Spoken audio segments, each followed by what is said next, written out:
Investor, educator, and author Robert Kiyosaki has changed millions of lives all over the world.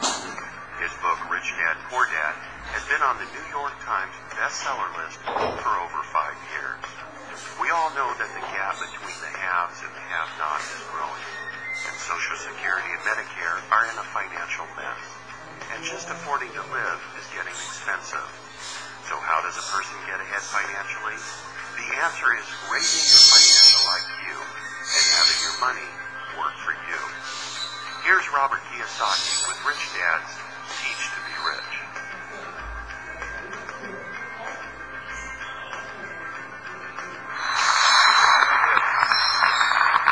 Thank you very much. Thank you. Thank you. You're very kind. Thank you. Please take your seats. Thank you. May I see a show of hands? How many people have already read Rich Dad, Poor Dad? Good, thank you. Has anybody not read it? Oh, good. There's still a few customers out there. I'm glad to see that. I'm not going to be talking so much about Rich Dad, Poor Dad today, but I'm going to be on this program. But I'll be talking about this book here. It's our latest product called Teach to Be Rich. And in my opinion, it's a whole new direction for Rich Dad in many ways. We're going into trying to do our best to solve what I consider to be a massive, massive financial problem, not only in America, but throughout the world here. And when you look at the globe here, my personal concern is this growing gap between the haves and the have-nots. All throughout the world, no matter where I go, there's always people who are rich in every country, but there's also the poor, and there's also those that are struggling financially. So this product, Teach to Be Rich, is really designed to help solve. There's many causes of the problem, but one way of solving that problem is through education. So that's what this Teach to Be Rich product is about. And if I could explain what's happening in our school systems, there's many types of education, like there's music education, health education, cooking education, stuff like this. But to be successful in today's complex world and getting more complex world, we need 3 types of basic education. And one of them is academic education, which is reading and writing and arithmetic. It's very important that you be able to read and write. The second type of education is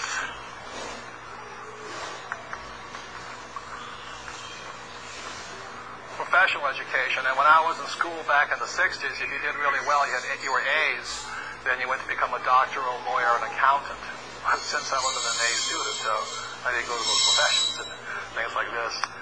But, and these 2 are very important. My poor dad was a man who really thought this was all you needed. He kept saying, go to school so you get a high-paying, job. And that's all my poor dad thought I needed. My rich dad was my best friend's father. He said if he wanted to be successful, he needed financial education. And unfortunately, as many of us know, our school systems teach us very little or anything about financial education. So I'm not saying that these are not important. I'm saying that today, just going to school, just to get a good, be able to read and write and have a job, is inadequate. What I'm saying today, in today's complex world, we all need financial education. So what this course, what this program is about, and this Teach to Be Rich program is about financial education. Doesn't mean to negate any of this here. So if I could go into, I did graduate from high school and go on, and my professional education was, I learned to be a ship's officer. So I drove tankers for Standard Oil of California.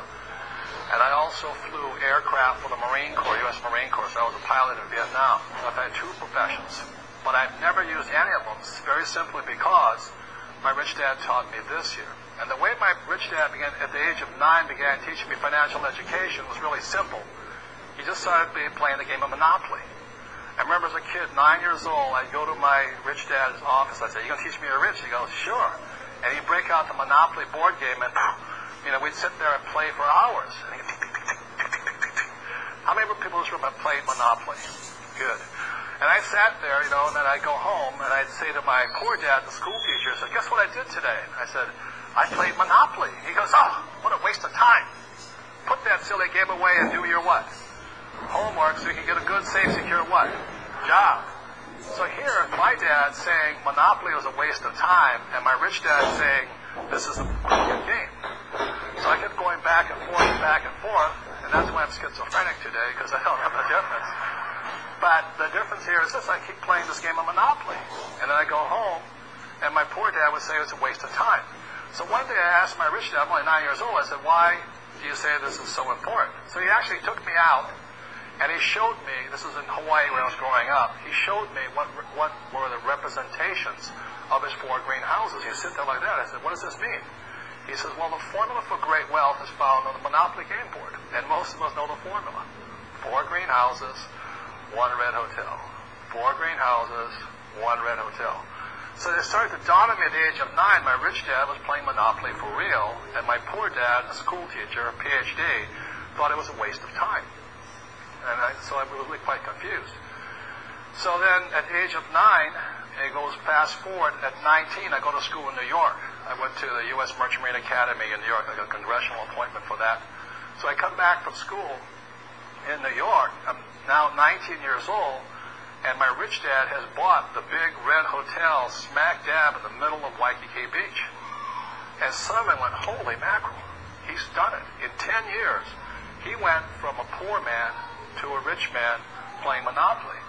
And meanwhile, I go back to my dad, and he's still saying, be sure you get good what? Grades, and get a good what?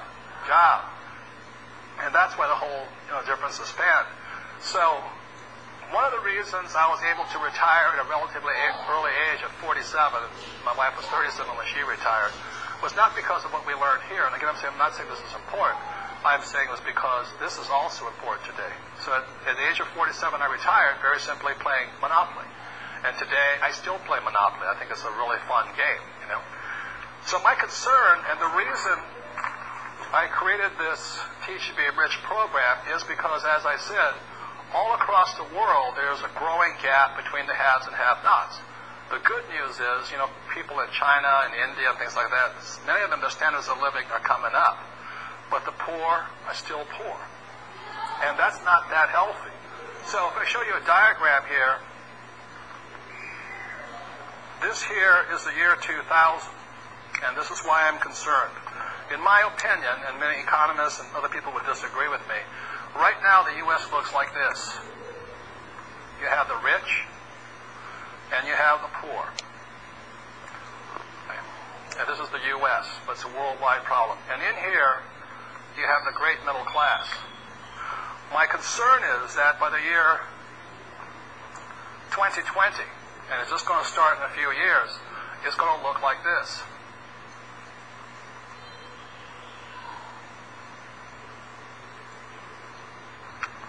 In a few years, due to a lack of financial education in America, I predict that there will be more rich, and I intend to be one of them. But there will also be more poor. There will be an increasing number of poor. How many people know family or friends or co-workers who have nothing set aside for their retirement? Good, thank you. And that's what I'm concerned about. And what I'm really concerned about is this, I've been going into it as time goes on, is one of the reasons this problem happened is very simply because our school system still teaches us nothing about money. And people like my poor dad, a school teacher, always said the government should take care of you. And our problem right now is in America, from presidents on down, there are millions and millions and millions of people who are on the government handout. I mean, Clinton is on the government handout, every senator is on it, military officers, firefighters, soldiers, and everything, they're all on this government handout. And what I'm concerned about is America, which is a great rich country, will soon become a very poor country. Does that make sense to you guys here? And the reason we become poor is simply because we have so many people, not just poor people, expecting the government to take care of them. The concern here is this. This here is the middle class. And these are the guys that are going to pay for these guys here. Does that make sense to you? And I can hear some of you saying, well, it's not my problem because I'm still young. How many people in this room were born after 1964? Good. I want to thank you because you're the ones to be paying for my retirement. these are the people that pay the taxes.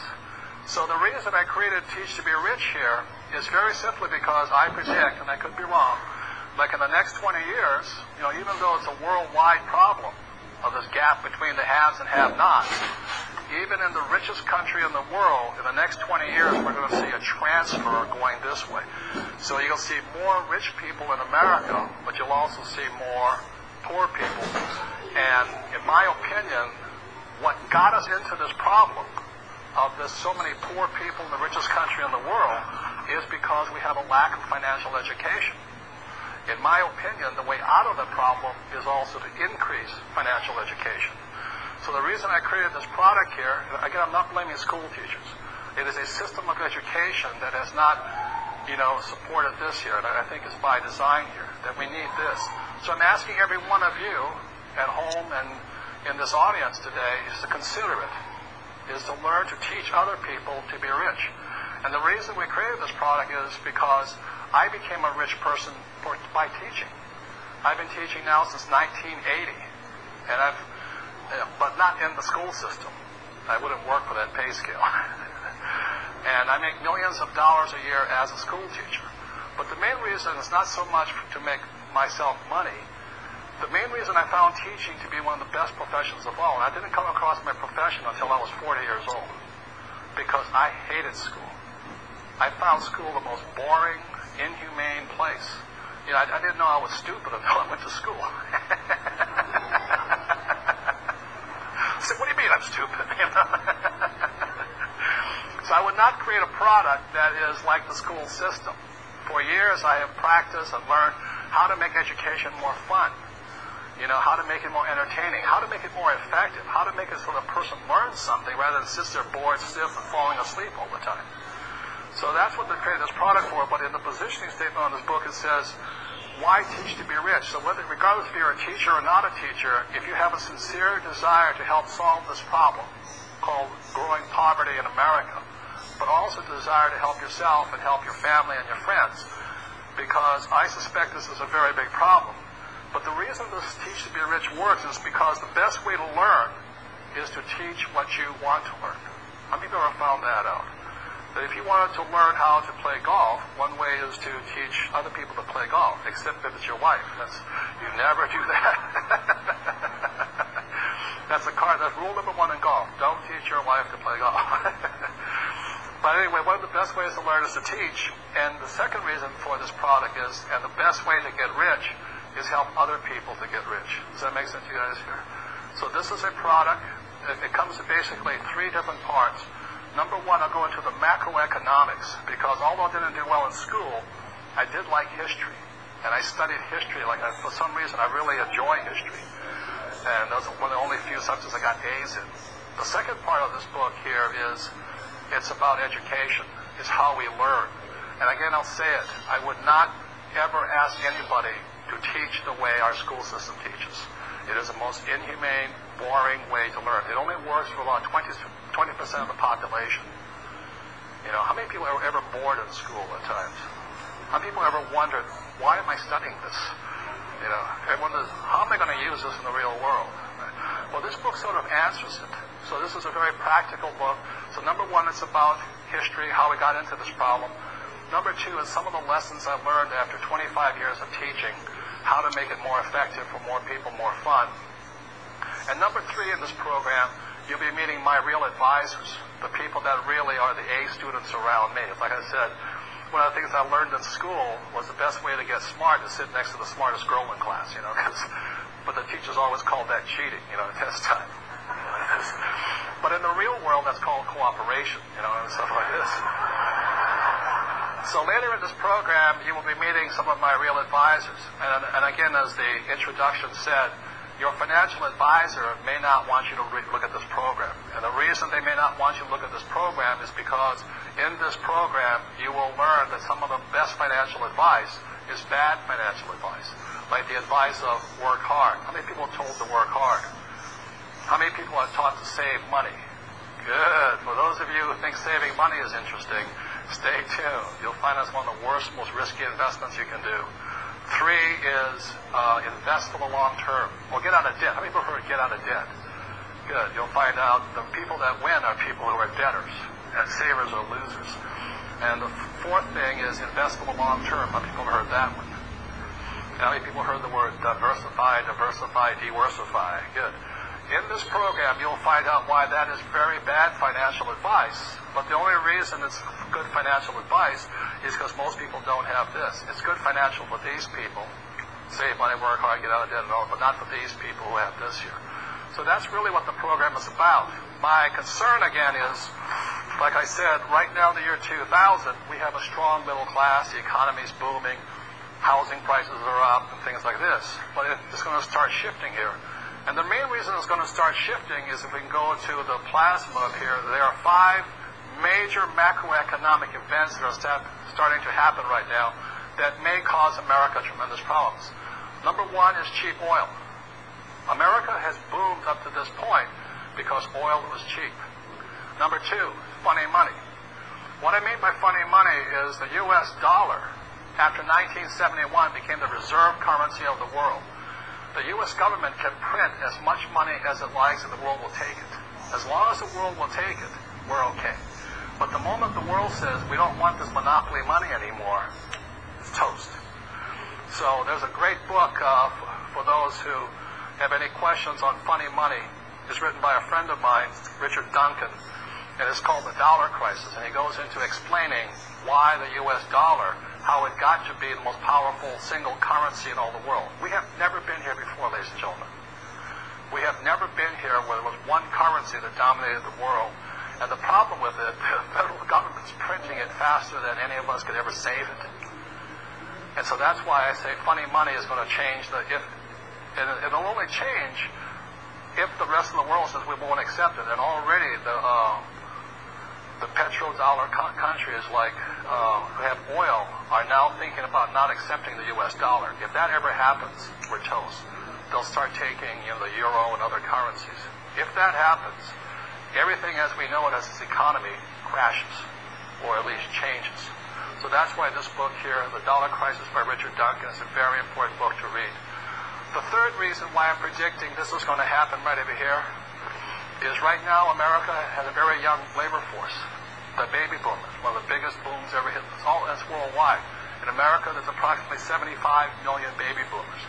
In 2008, which is only about 2 years away, the first baby boomer starts to retire.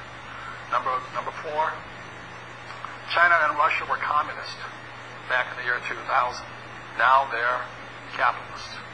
You have no idea what that means. You have no idea, because the oxymoron, and oxymoron is something like military intelligence, postal service. Well, the oxymoron is Chinese communist, because I grew up in Hawaii, and most of my friends who are Chinese, they are not communist.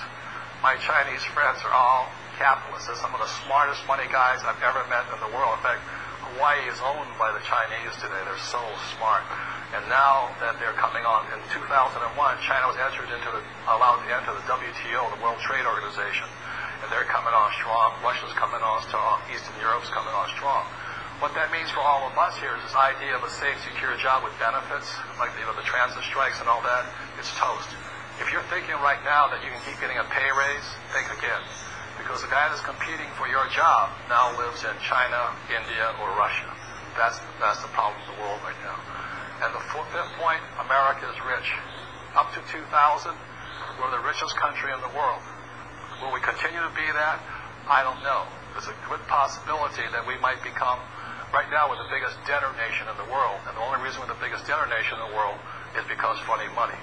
So I'll just summarize right now is the main reason I created this book is because we're making the shift right now. And I am concerned not only for myself, my family, and my friends, but I am concerned about you. I wish I could say this book would help everybody, but obviously it can't. Because some people, when it comes to money, will never change.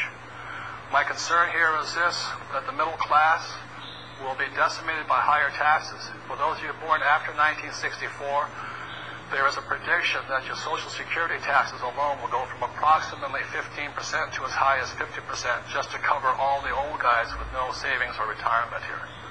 So I created this book, Teach to Be Rich, so that you can teach yourself and possibly your friends and loved ones. And hopefully some of you can make it out of here and into this category here.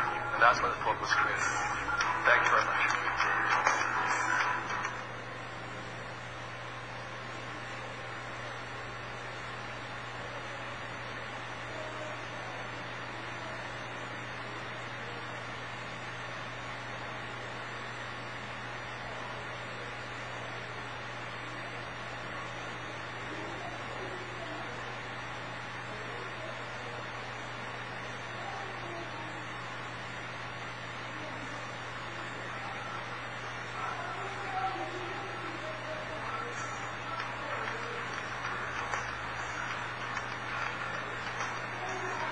Investor, educator, and author Robert Kiyosaki has changed millions of lives all over the world. His book, Rich Dad, Poor Dad, has been on the New York Times bestseller list for over 5 years. We all know that the gap between the haves and the have-nots is growing, and Social Security and Medicare are in a financial mess, and just affording to live is getting expensive. So how does a person get ahead financially? The answer is raising your financial IQ and having your money work for you. Here's Robert Kiyosaki with Rich Dad's Teach to Be Rich.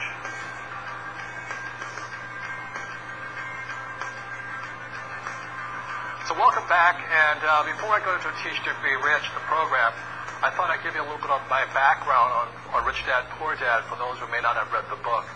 For those who may not have read the book, because my name is Robert Kiyosaki. It sounds like Kawasaki. I wish it was Kawasaki. I'd be a worthless playboy in Tokyo spending daddy's money, you know. Anyway, I'm fourth generation Japanese American, which means I don't speak Japanese, or at least that's my excuse. And the reason I say that is almost in self-defense, because a lot of people have studied Japanese. They come up to me at the breaks, they go, "Hi-ya, so no." And I go, "I have no idea what you're talking about," you know. I barely speak English and things like this. Anyway, so I was raised in Hawaii, went to school in New York. The interesting thing is this book has now been on the New York Times bestseller list for over 5 years. Only 2 other books have been on that list longer, and one of them is The Joy of Sex, which I don't know if I'm ever going to pass, but anyway, it's a tough subject to compete against. But the reason it's kind of interesting that it's on the New York Times bestseller list, you know, because anybody who makes the list for 1 week is considered good, but 5 years is almost unheard of. But as I flunked out of high school twice, simply because I couldn't write. And it's not that I couldn't write, my teacher did not like what I was writing. And as I said also, my father was the head of education for the state of Hawaii, and to have the son of the superintendent of education flunking out of high school, you know, all the teachers were in the background laughing. So I flunked out when I was 15, and I flunked out when I was 17, again for the same reason, because I couldn't write. And it was not that I couldn't write, the teacher disagreed with what I was writing, you know. So the definition of, I learned very early on that the definition of intelligence in school is, if you agree with the teacher, you're intelligent, and if you don't, you're an idiot, you know, things like this. So I rarely agreed, especially because I had 2 dads, because my poor dad always had to go to school and get a job, and my rich dad would say, you won't get rich that way. So that was kind of the paradox. My rich dad was my best friend's father, and although he was a man who started with nothing, he became one of the richest guys in Hawaii. So the Rich Dad, Poor Dad is a very simple story of what 2 fathers tell their sons about money. And as you know, for those, how many people were told, go to school and get a job? And what my rich dad said, that's not the way you do it. So the book has been fairly controversial, but fundamentally what this book is about the subject of accounting and financial literacy and why the rich are getting richer. That's what this book is about. And the reason I mention accounting is I did go to business school for about a semester, and what